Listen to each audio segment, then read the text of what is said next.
Dan akhirnya Indonesia hasil lolos dengan dukungan dan doa Anda pemirsa, pencinta sepak bola, pencinta tim nasional. Itu terutamanya bila kita melihatlah Indonesia begitu cemerlang, dah tentu kita yang di Malaysia ada rasa macam bukan dengki lah, ada macam jealous lah. Rasa jealous lah, ada macam apa Malaysia boleh pergi, apa Indonesia boleh pergi jauh, kita duk stuck kat sini, lepas tu kena pula dengan banter-banter lagi kan.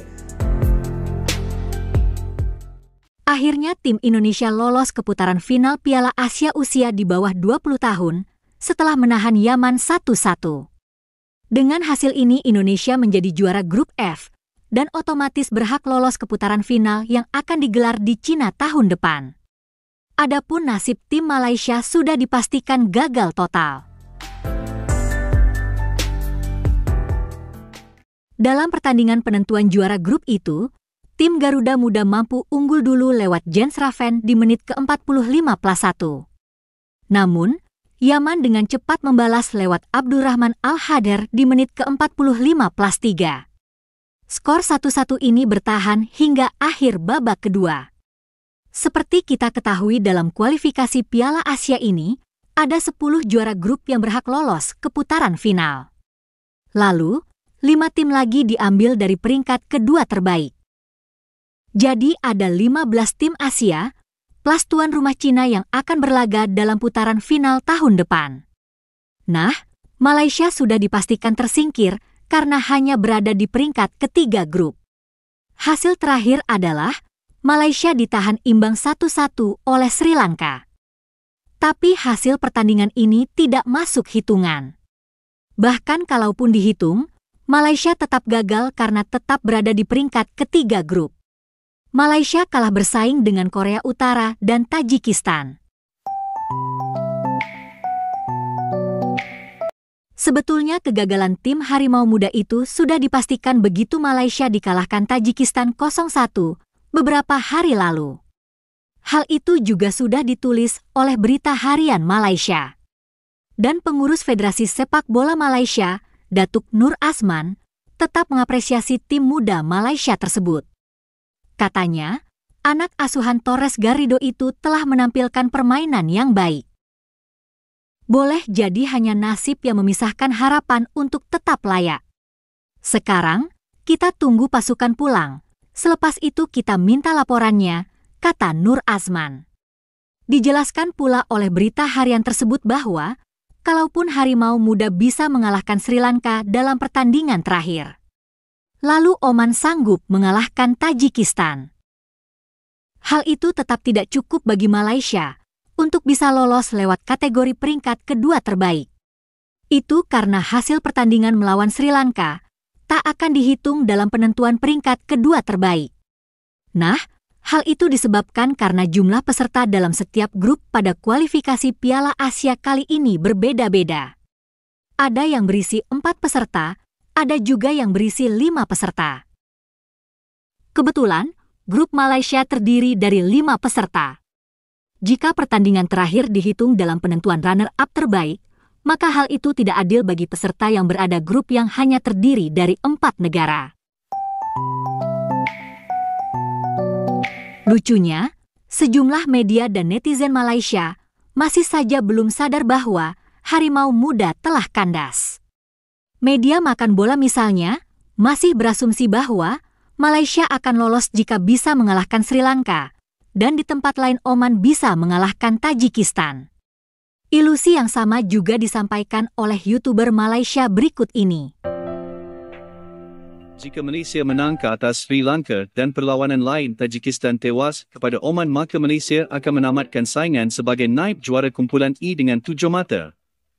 Berada di tempat kedua memberi peluang kepada Harimau Malaya Muda untuk bersaing dengan naib juara kumpulan lain untuk status 5 naib juara terbaik.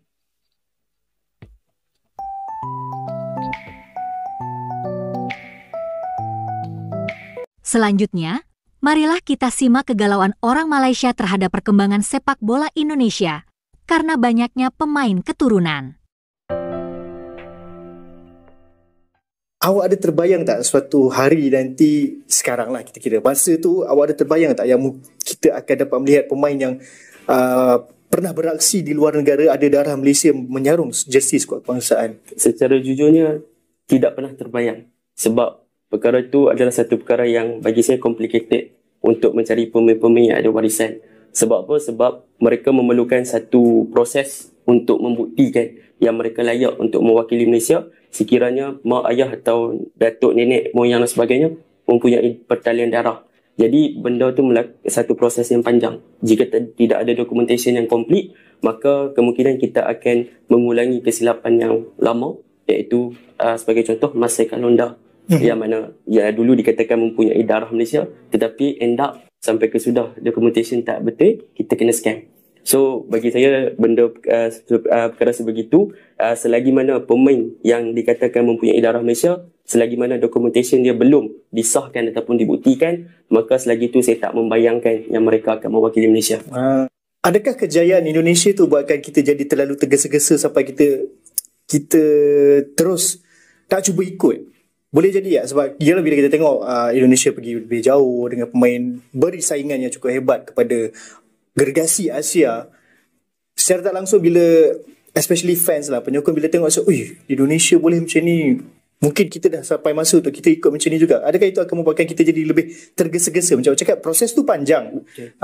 So bila terlalu tergesa-gesa ni memungkinkan bila akan jadi terlalu terdesak, maka kita tak cek dulu. Adakah itu boleh terjadi? Ya, betul. Jika kita terlalu terdesak disebabkan desakan daripada penyokong yang mana melihat kejayaan Indonesia pada hari ini adalah sesuatu perkara yang bagus, tetapi kita kena ingat dalam setiap step ataupun langkah yang kita ambil untuk ke depan, kita memerlukan perancangan yang teliti. Indonesia dah buat langkah itu dah lama. Mereka dah cuba naturalisasikan pemain ataupun cari pemain warisan yang bermain di Belanda, adalah menggunakan kaedah tersebut adalah mengambil beberapa tahun sebelum mereka dapatkan pemain yang sekarang. Sebelum ni mereka juga guna pemain tempatan, tetapi dalam masa yang sama mereka kuatkan dengan pemain warisan. Dalam setiap satu game adalah dengan 2 ke 3 orang, 4 ke 5 orang, sampailah sekarang satu squad Indonesia adalah pemain warisan. Jadi step by step yang diambil oleh Indonesia adalah memakan masa dan juga dinilai sendiri oleh Sinteyong dan dibantu oleh mereka punya federasi lah yang diketuai oleh Erick Thohir. So benda tu adalah satu penelitian yang sangat panjang. Jadi sekiranya Malaysia ingin follow apa yang Indonesia lakukan pada ketika ini,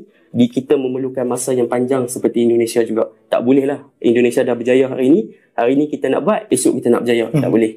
Kita perlukan proses. Jadi jelah kadang-kadang kena pula dengan sekarang dunia yang lebih terbuka, yang kita dapat info daripada luar dengan mudah, cukup mudah, dan sudah tentu bila kita, terutamanya bila kita melihatlah Indonesia begitu cemerlang, dah tentu kita yang di Malaysia ada rasa macam bukan dengki lah, ada macam jealous lah. Rasa jealous lah, ada macam apa Malaysia boleh pergi, apa Indonesia boleh pergi jauh, kita duk stuck kat sini, lepas tu kena pula dengan banter-banter lagi kan. Itu dia. Adakah penyokong mampu bersabar? Bagi saya, untuk memahamkan penyokong, untuk mendidik penyokong adalah tugas pengurusan yang di peringkat tertinggi, dan dalam untuk memastikan yang penyokong di bawah memahami apa yang mereka tengah lakukan. Tetapi buat masa sekarang, kita tak memahami apa yang pengurusan di atas tengah buat. Contohnya macam F30 dan sebagainya. Apakah plan sebenar untuk F30 tersebut? Padahal dah gagal dah pun. Jadi penyokong di bawah kita, FM ada F30. Tapi apa tu F30? Penyokong tak tahu. Kebanyakannya lah. So hubungan dua hal lah. Komunikasi antara top tier punya management dengan penyokong mestilah saling berinteraksi untuk memastikan apa yang FM cuba buat, penyokong boleh tahu. Boleh faham. Begitulah kecemburuan orang Malaysia terhadap sepak bola Indonesia. Terima kasih sudah menonton sajian kami. Sampai jumpa lagi.